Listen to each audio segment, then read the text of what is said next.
Hello， 大家好，欢迎来到 Z and Winnie 频道，我是杰克，我是 Winnie。这一期的影片呢，我们要来跟大家分享一下外国人到底在马来西亚能不能够植入房产。因为其实有蛮多的观众啦，就是外国朋友会来私讯我们，问在马来西亚可不可以买房产，包括新加坡啊、台湾啊、中国啊，所以就想说做一支影片跟我们分享一下有关系到外国人在马来西亚植房产的这个 topic。那么其实，在马来西亚呢，我们的房屋政策啦，相对的对外国人来马来西亚植入房产是比较友好的。为什么会这样说呢？因为有一些国家，他们只允许外国人呢在他们的国家买那种不是永久地契的房子，可是，在马来西亚是可以的。那其实，在马来西亚呢，有分为2种产业啦。第一个就是永久产权，另外一个就是租赁产权。租赁产权就是99年的 leasehold。所以外国人可不可以在马来西亚买 freehold 的 property 呢？答案是可以的，就是他们可以在马来西亚拥有一间永久地契的房子。首先就来让维尼跟我们分享一下，在马来西亚作为一个马来西亚人购买房子的一些基本条件。18岁以上哦，但是前提是如果你要贷款的话，肯定要稳定的收入，然后报税那一些。再来呢，外国人在马来西亚植入房产又有什么条件呢？首先呢，就是看你要在马来西亚的哪一个州属购买房地产啊，因为我们都是被在柔佛州嘛，所以我就以柔佛的这个条件来讲，如果你们要买那种有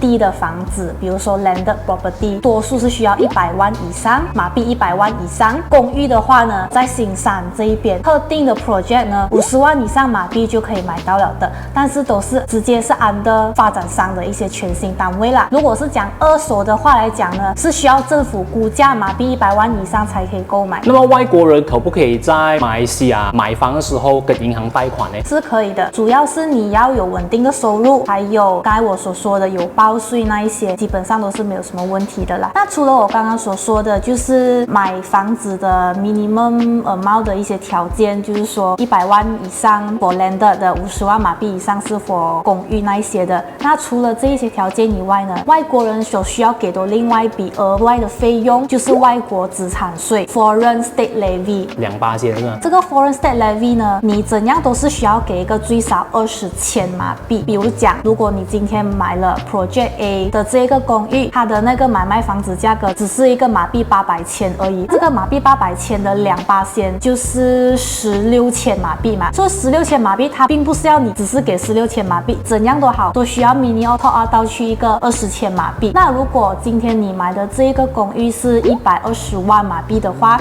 你就拿这个120万马币乘2%，就是24千马币。这24千马币就是给州政府的一个税务来的，还有多一个就是 application fee 咯，申请费用没有错的话，好像是1000块马币啦。这一些呢，其实当你在签买卖合约了过后，律师都会帮你去处理的，这些都不需要担心啦。当外国人在马来西亚购买房产的时候啦，必须要注意一些条款。在马来西亚呢，不是什么房产都适合外国人购买的，好像有一些建在马来保留地的 building 或者是那些房产你们是不可以购买的。还有就是可负担房屋，通常就是指那种政府主屋啦，low cost、medium cost 都不能买的。就好像上一支影片我们带你们去看的那种 flat 楼啊，还有那个叫什么 townhouse 啊，对。再来呢就是土族单位 bumi lot。对。那么其实呢，在马来西亚购买房产 for 外国人的话啦，也是可以以大马第2家园计划底下去购买、去植入这些房产。它的好处呢，就是可以得到比较多的优惠 ，compare with 你只是单单以一个外国人的身份在马来西亚去植入这些房产。所以在安德这个计划之下呢，会得到比较多的好处。而这个大马第2家园计划呢，它是分为东马跟西马，它是有不同 requirement 的。在这个大马第2家园计划底下购买房子呢，你就可以得到最高10年的 multiple entry visa， 过后就 subject to renewal 咯。还有就是你需要在马来西亚开户存入定期存款，还有就是你的那个月收入。据我所知，在西马的话呢，你的月收入必须要至少是马币4万块以上。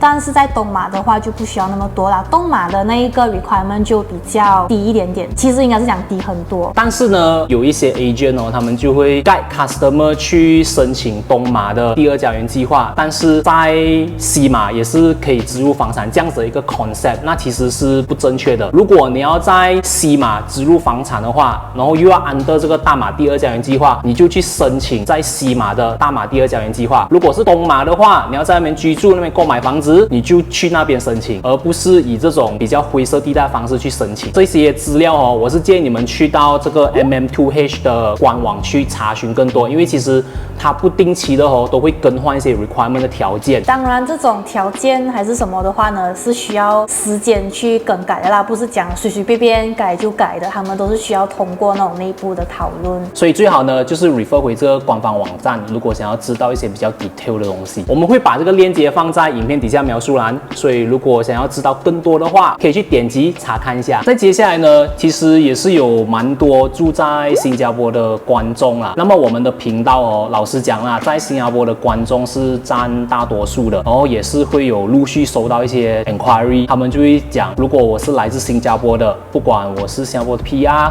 住在那边，或者是我是新加坡人，我在马来西亚可不可以植入房产？是可以的。比如讲说你在新加坡已经有了 HDB 就是政府主屋嘛，那你必须要 fulfill 一个叫 Minimum Occupation Period， 叫 MOP 的，至少5到10年啦，depends on 你是在哪一个 area。也就是讲，在你拥有了 HDB 的5年后呢，你才可以考虑在马来西亚植入你的第2间房产，或者是接下来的房产。据我所知，之前我有问过一名新加坡的房地产经纪啦，他就跟我讲说，其实是可以买 commercial property 是没有关系的，这种条件应该是限制于你在马来西亚买 residential 的 unit 啦。如果是讲 commercial，比如说店面的话，应该是没有什么问题的。所以这种还是按你自身的情况而定的。接下来呢，就来讨论一下外国人在马来西亚购买房产你们要考虑的东西是什么？不只是外国人啊，就算是本地人还是什么人都好，你们要买房子之前，你们首先要很清楚知道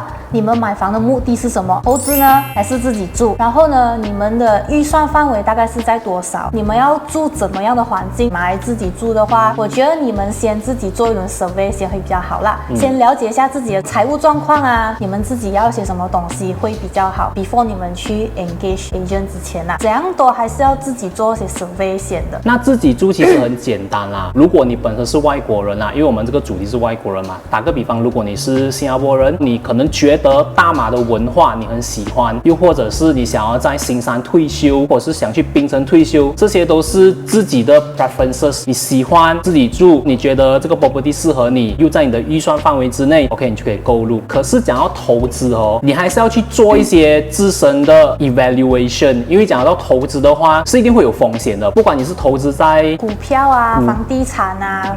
对，还是其他的一些投资啦，怎样都是会有风险的。在做这种投资之前你一定要知道你自身的那个 risk profile 是什么，就是你可以承受的那个风险是多高。有些人他们只可以承受低风险。打个比方，投资低风险，就可能你去存一个 fixed D 买这种 unit trust。可是如果你高一点风险的话，你就可以去投资股票。一样的，在房地产，可能你要考量的因素包括经济的问题或者是政治因素，这些东西你都需要去做一个比较深度的考量。当你在讲投资的时候，不是讲我想到我要投资房地产，我就询问，而我没有去做任何的查询、查找之类的，这个是一定要的，是一个功课来的。因为房地产的投资可以很广。主要看你能接受到的这个风险是多高。打个比方如果我是一个高风险的投资者，但是现在大马政治因素讲真的才刚刚开始要比较好一点点，但是我是高风险的投资者，我觉得现在我去入手在马来西亚投资房地产的投资，我可以承受这样子的风险，就是政治因素。那么现在入手的这个房地产的价钱呢，它的价位还不算太高，但是直到你等到这个所谓的政治因素比较好了一点过后，可能10年、20年也不一定。可是呢，10年后的房地产价格又是不一样讲，所以这个讲到来还是要看你自己可以接受的程度。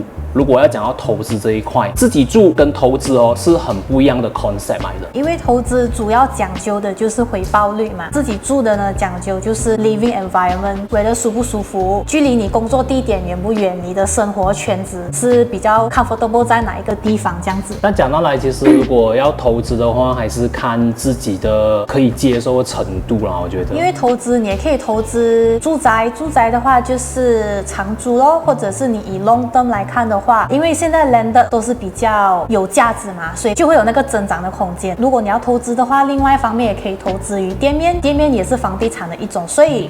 你要讲投资，其实是可以有很多种啦。最重要的是那个房地产买到是有 multi-purpose 的一个用途。有些人可能会觉得，哦，我买了一间房产在马来西亚，我可以当做投资，我也可以当做是自己住。以后如果这是投资的那个风气没有很好的话，我也可以买来自己住。总之还是要你自己的 comfort level。OK， 好啦，我觉得今天分享就到这边啦。那么其实今天分享哦，只是 touch 到比较表面的啦，就没有那么深入的。如果你们有什么想要分享的，或者是想要跟我们交流的，都可以留言在这支影片底下，我们把这个 community 变得比较有交流性，有来有回，就是有什么想讲的，有什么想分享的，可以让观众知道，让在看影片的你们增加一点知识，都可以在下面留言。如果你们觉得这支影片对你们有增加到一些知识的话，就给我们一个赞，还有记得分享我们的影片，记得 subscribe。OK，我们做每一支影片都是很用心的，然后也去查找的。再来就是，如果你们有想要在 KL 或者是在 JB 想要买房子，或者是想要投资，都可以点击影片底下描述栏来联系我们。那么今天的影片就到这一边，我们就下一支影片见喽，拜拜。拜。